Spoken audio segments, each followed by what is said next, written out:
Bloomberg Audio Studios. Podcasts, radio, news.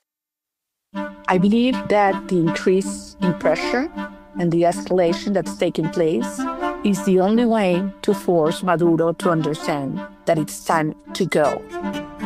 Maria Corina Machado, activist, politician, and now winner of the Nobel Peace Prize. Isn't the fact that to achieve the peaceful transition that you describe, you need the US military?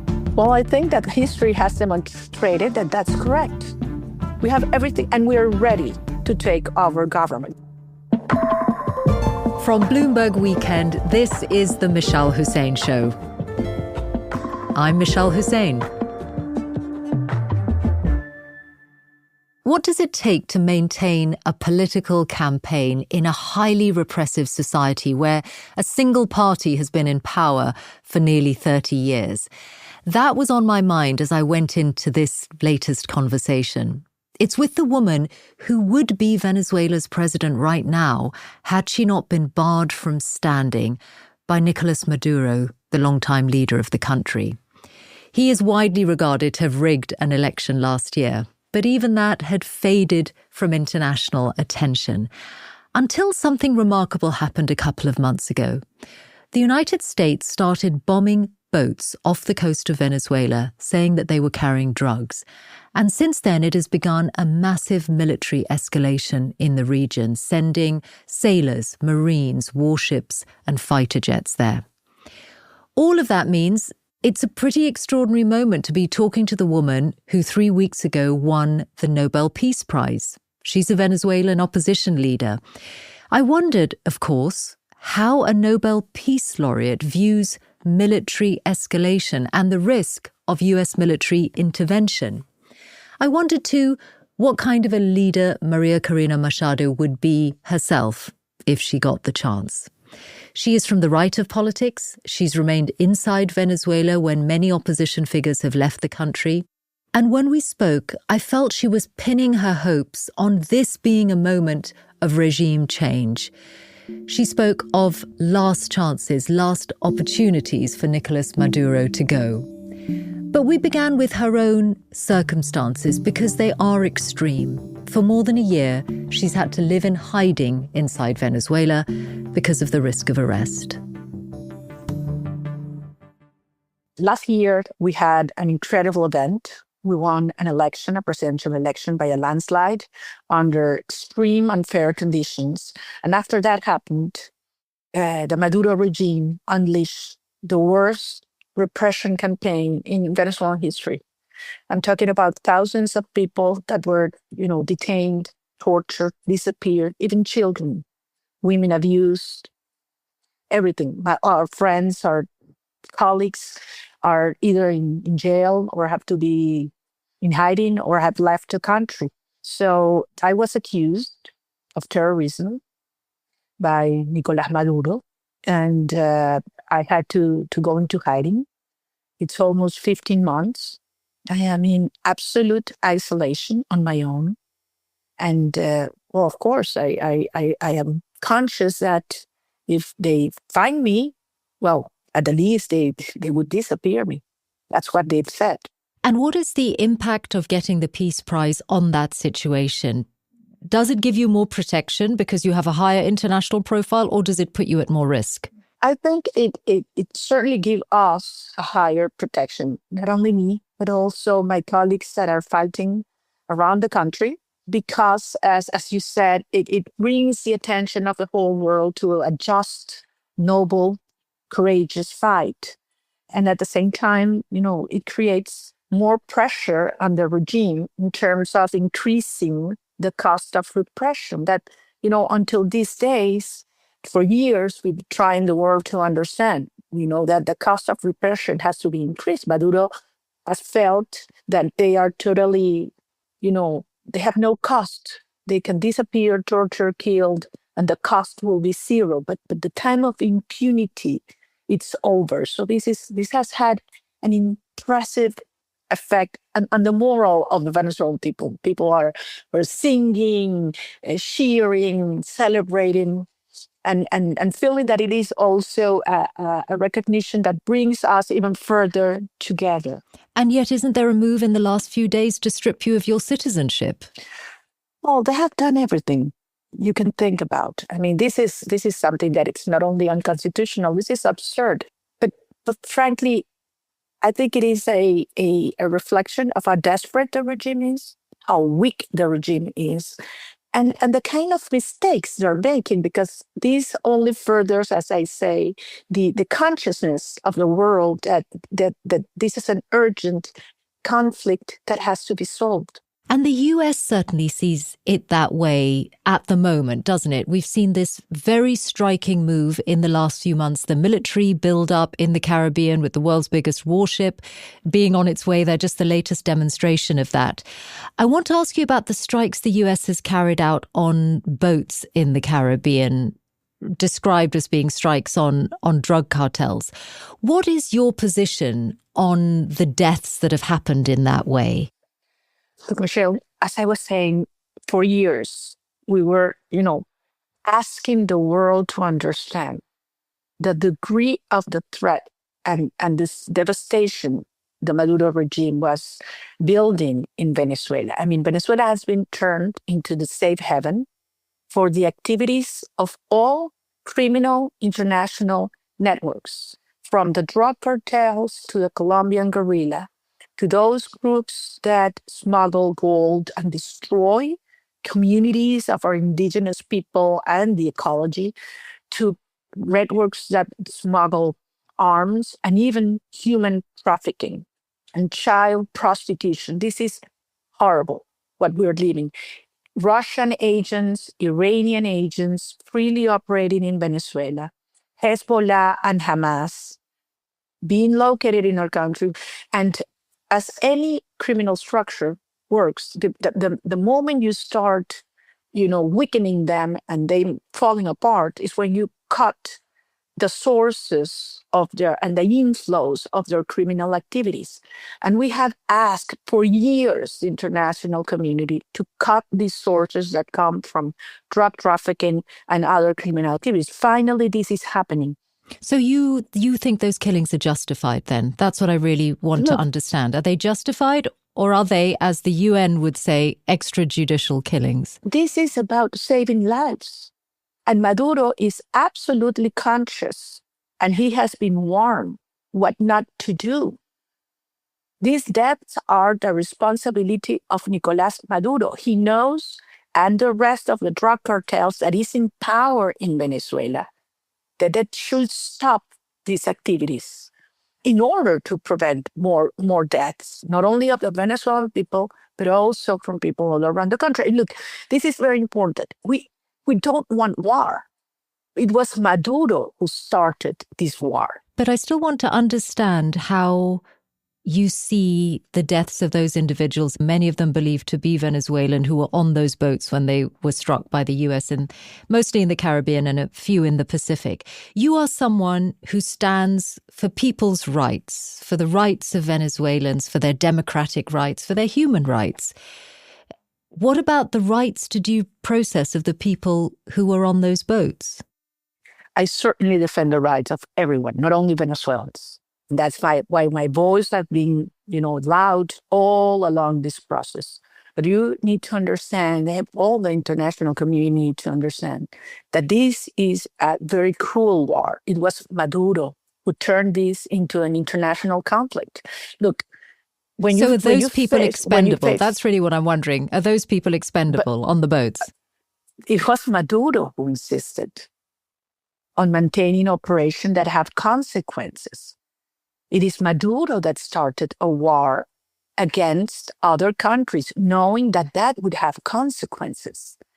I am talking about, this process is about saving lives, millions of lives. That's what we need to do.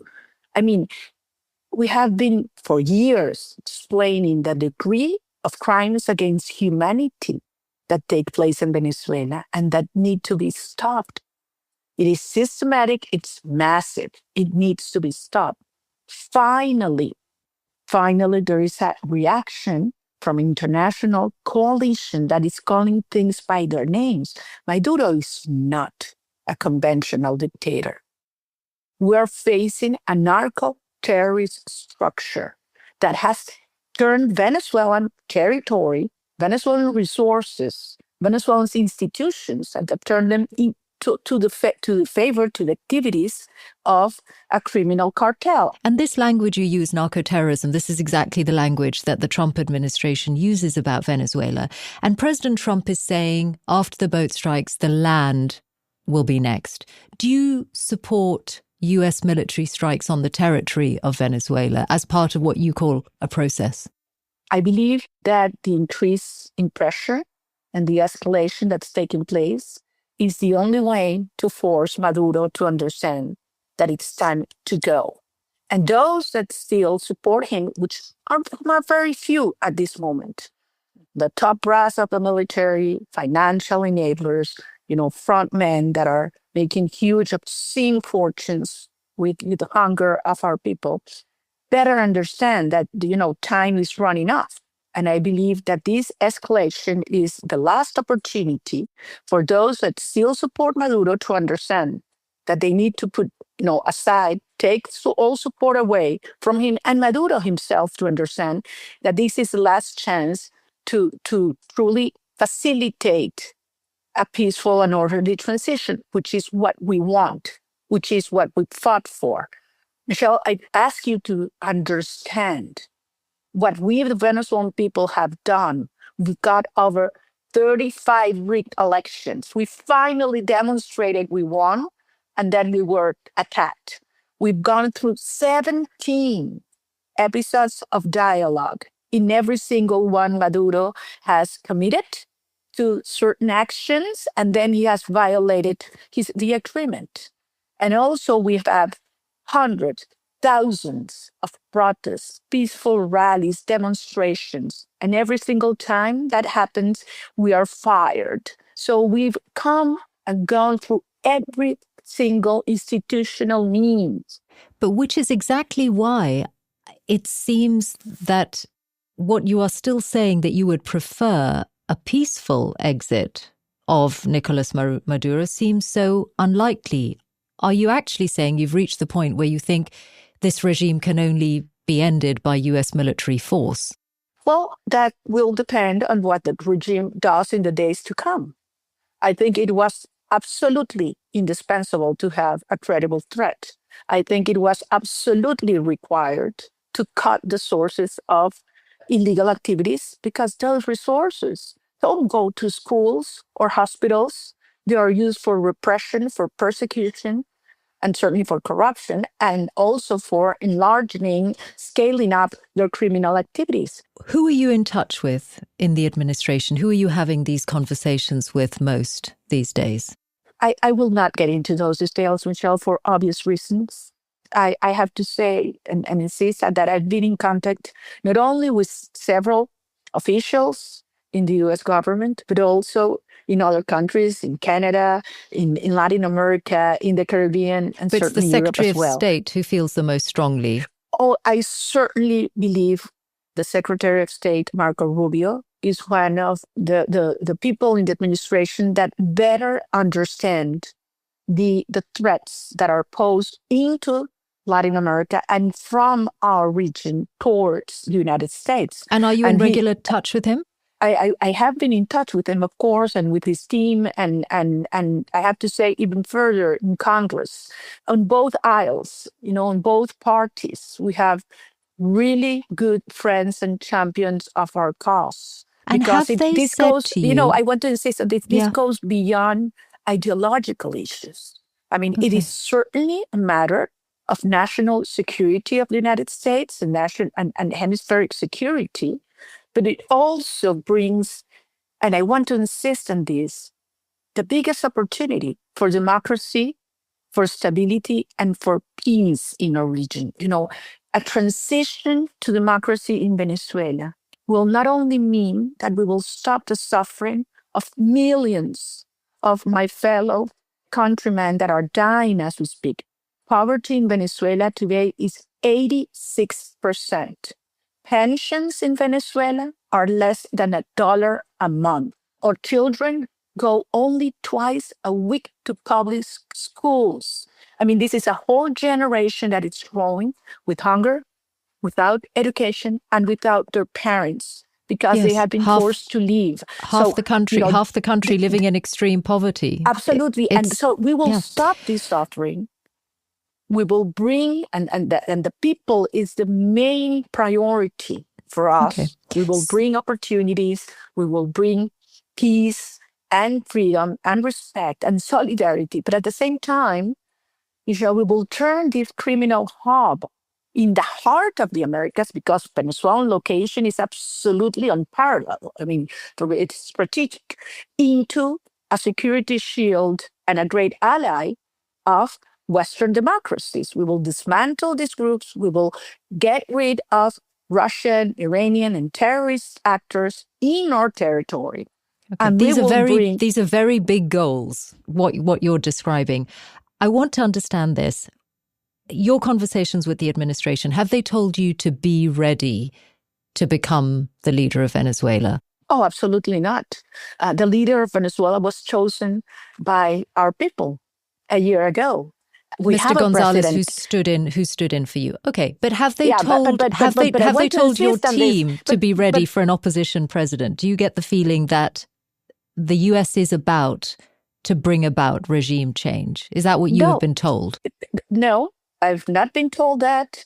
And it's not regime change in, the conventional way that we've seen before in terms of an external actor taking out a legitimate president. That is not the case. First, because Maduro is not the legitimate president. He's the head of a cartel of the suns. He's the head of a narco-terrorist structure. Secondly, because regime change was mandated and proved a year ago, and on July 28, 2024. It's important to recall that we went into presidential elections, in which I was banned from participating after I won the primaries by a landslide. And Edmundo González Urrutia received 70% of the votes. And we were able to prove it. 24 hours later, we have the original tally sheets, published in a super robust webpage that was scrutinized and analyzed by the whole world. So the legitimate president-elect of Venezuela is Edmundo González Urrutia. So this is not regime change. This is enforcing the will of the Venezuelan people. Yes, but you see, you did all of that and then nothing changed. Nicolas Maduro declared victory anyway. And what if, again, you are left in this moment where there is no change, perhaps because the administration changes its mind and the previous approach to Venezuela, the more pragmatic approach to Venezuela, which is more into the deals over the oil and more of the exporting of Venezuelan oil, which Chevron, a US company, continues to do. What if you're left high and dry where President Trump loses interest in Venezuela? The thing here is that from every perspective that you look at what's going on in Venezuela, it is convenient for everyone to have a peaceful transition. First, because one of the main concerns in the region is migration. Almost 9 million, a third of our population have been forced to flee for survival. The minute Maduro goes, millions will start planning and coming back home. So that's one side. Secondly, from what you mentioned, from the energy security and business perspective, Venezuela is today in the last place in terms of rule of law globally. Last place. Who is going to invest, the kind of amount of money to develop our opportunities under these circumstances? You would have to actually partner with a criminal cartel if you invest in Venezuela nowadays. One that has, confiscated and robbed private, local, and international companies.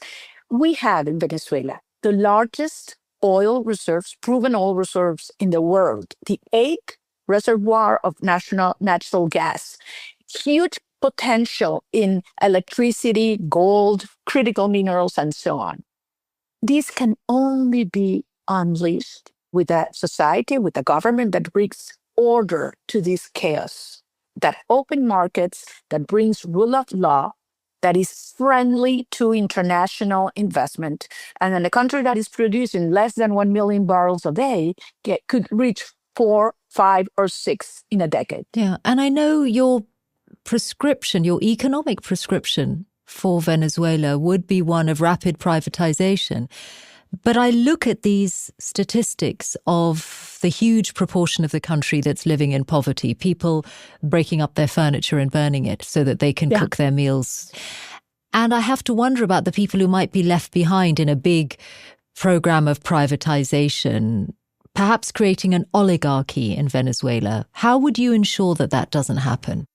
That's a super important point, Michelle, because the base of our movement have been precisely the most humble and vulnerable sectors of society. It is impressive.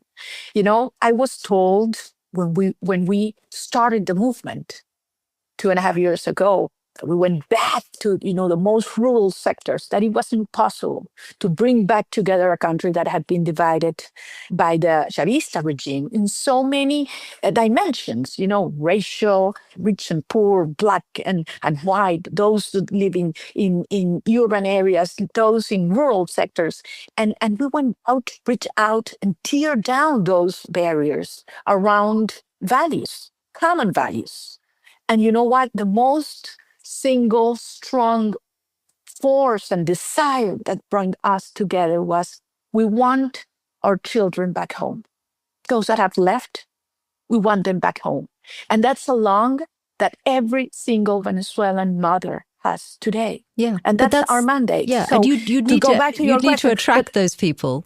Yeah, but precisely what we have learned is that system that Maduro has put and Chavez in place, this Chavista socialism. They do want people to be equally poor, equally dependent on the regime. They need people to be uneducated. They need people to live, in sadness because families are separated. In order to have a country to be able to compete and to have opportunities for all, we need to invest in education, in health, in social opportunities, and of course, we need investments. We need huge investments that will create employment in our country. And I tell you, I won my primary process with 93%, and I was precisely promoting these ideas, to defend private property, to give opportunity to all, to not let one child behind. Yeah. And that's precisely what's going to be, our but someone priority. Like President Milei in Argentina, who you have politically and ideologically something in common with, you're both from the political right. What he is doing in Argentina involves the free market. It also involves a lot of austerity. And Venezuelans, after suffering for so many years under Chavez and Maduro, they wouldn't be signed up to austerity, would they? No, what we have called our economy program is stabilization and expansion, okay? Which means first of all, we need to put order. Currently, nobody knows what are the level of Venezuelan reserves. What is our debt? How much do we export? What is our budget? It's a black box. And we need to put order so that we can open markets and create opportunities for all. Certainly, in the first moments of this transition, we will need to invest, heavily, not only in infrastructure and public services, health, water, power supply, which we have shortages today all along the country, and certainly take care of the most vulnerable sectors of our population, which we have already identified. And we have designed emergency plans to have direct transfers to these sectors that are in a critical situation while the economy moves ahead. If you get the chance, and it is still a big if. We will. I'm still not sure what gives you so much confidence. Let me tell you something. All my life, but mostly in the last 3 years, I've been told that everything we were doing was impossible. That, we simply should give up and accept that Venezuela had been destroyed for good, that it was impossible to get a country back together with hope, that it was impossible to carry out a primary process without the regime stopping it, that it was impossible to defeat Maduro and even further to prove it. And it was impossible to resist these 15 months of the worst repression we've seen ever. And our people have demonstrated such huge resilience, courage. But you have not overthrown him. It's really important to have that reality check. You have not overthrown him. Not yet.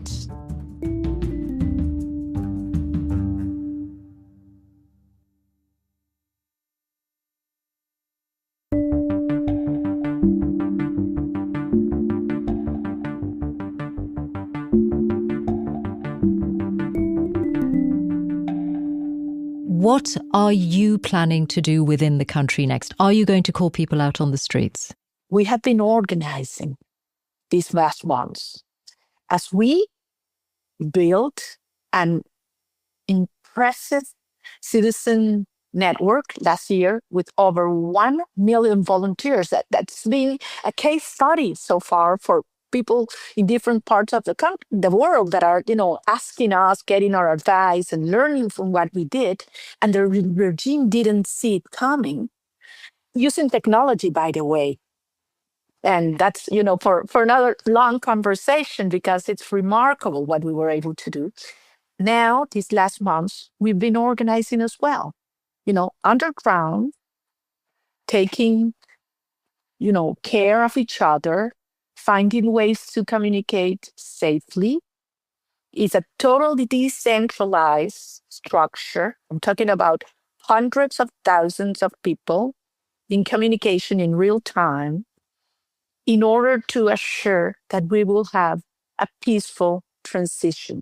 Because, I've heard so many concerns regarding what this group might do or Maduro would like or a certain, head of state. And always they miss the most important force here, which is the people.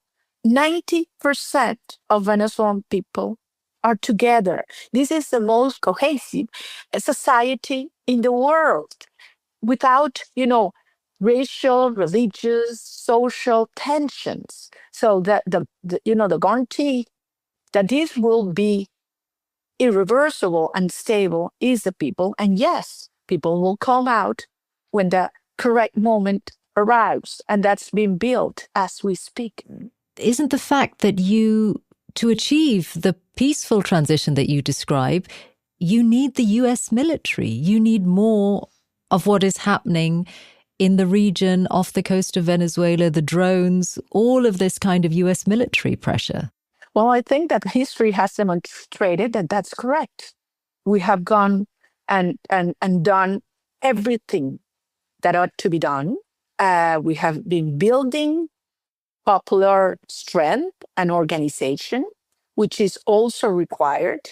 We have a legitimate president who was elected by a landslide. We have a united opposition forces. We have everything, and we are ready to take over government. That's very important as well. We have the teams, we have the plans. We need what we are to do the first 100 hours, the first 100 days. And certainly, we now need the international community aligned with the United States because this is a transnational conflict and operation.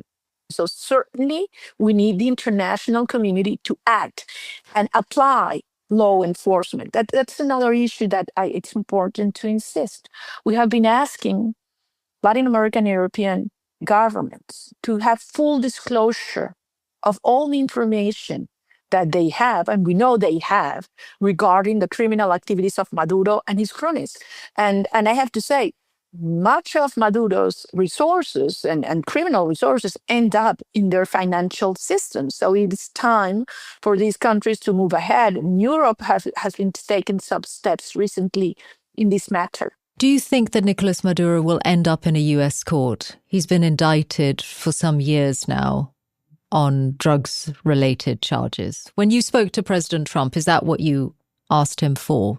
To extract Mr. Maduro? No, I'm not going to get into the details of the operation because I've never discussed that with the high officials. That's an operation of the United States. I mean, that's a totally autonomous, independent operation of another country regarding their national security. Regarding Maduro's future, that depends on him. We offered Edmundo González Urrutia, the president-elect, and myself, the day we won, and from then on, the Maduro regime the possibility of a negotiated transition in which we offered guarantees and incentives. They have refused that, on and on. And instead, they have attacked us. So Maduro, as I said, has very few time left to make up the decision in terms of where he will go next. Do you think part of President Trump's interest is linked to his beliefs around the 2020 election and the allegation that voting machines and people close to Maduro's circle were involved in the election that he wrongly believes was stolen from him in 2020?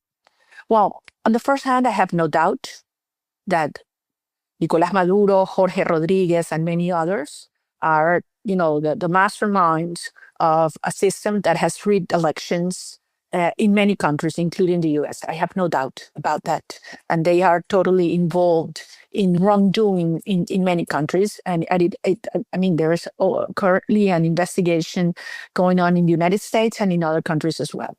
I have no idea if that has or not any influence in President Trump's decision, but I will tell you something. A transition to democracy in Venezuela will not only bring security to the region, stability to the region, it will ensure energy security for the US and other countries because Venezuela has huge potential. Will turn our country from the criminal hub of the Americas into the energy hub of the Americas, the technology hub of Americas, because we will have cheap, reliable electricity in amounts that no other country can produce right now in the region. But most important of all, our people. We will bring a country, a nation back together. We will have millions of families reuniting and turning this chaos into an orderly, free, democratic society. It is all about peace, yes. But in order to have peace, you require freedom. And we, Venezuelans, have demonstrated that when you face a criminal structure, you need strength to secure freedom. It's a very hard and painful lesson, but believe me, this is something we will inherit for future generations. I want to ask you about how you cope with the lows, because you do speak with energy and conviction despite 15 months in hiding. And despite you saw an election stolen from you at that moment and the regime is still in power. You face isolation from your family as well, who are out of the country. What keeps you going? Well, I would say trust. I have always trusted our people. I have always trusted the conviction and commitment and love that Venezuelan people have demonstrated. This long journey has turned me into another person. I've learned so much about my country, about myself. Do you want to be president yourself? Well, of course, I've said that. I run for that, but that's not my obsession right now. Believe me, I have one goal, and we will liberate our country, and we will make these new generations and our children, and I feel I have millions of children, absolutely proud to be Venezuelan. Where do you think you'll be in a year from now? Because even as I hear you speak, I'm conscious that it's 27 years since Hugo Chavez was first elected and he was succeeded by Nicolas Maduro. There have been many times along the way when people thought this is the end for the regime, and it hasn't happened until now. Yes. Where do you think you'll be in 1 year?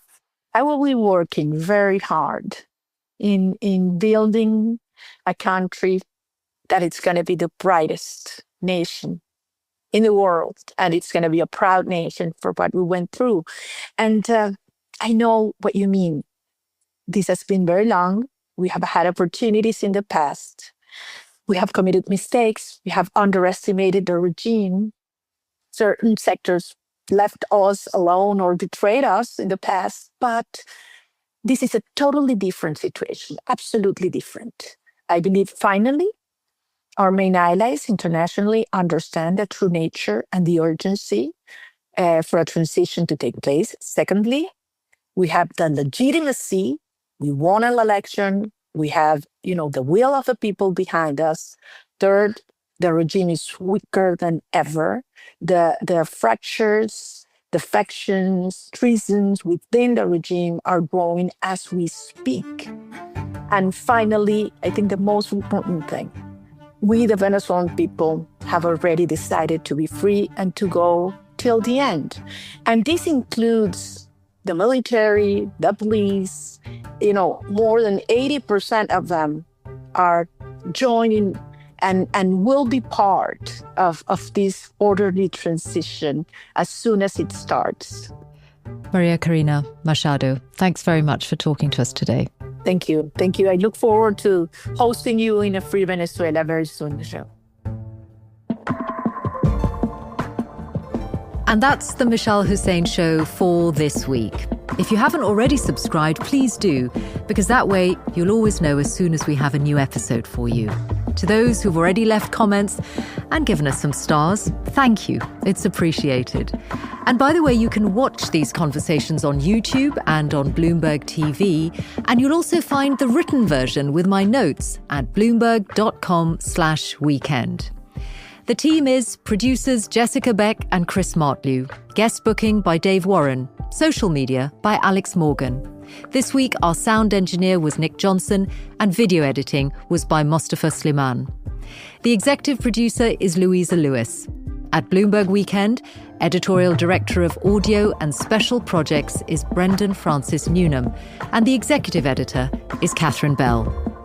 Bart Warshaw composed our music. And this week's special thanks go to Patricia Laya, Andreina Triago, Rachel Lewis-Krisky, David Papadopoulos, Alana Susnow, Summer Sadi, and Sage Bauman. And to you, of course, for listening. Do come back next weekend.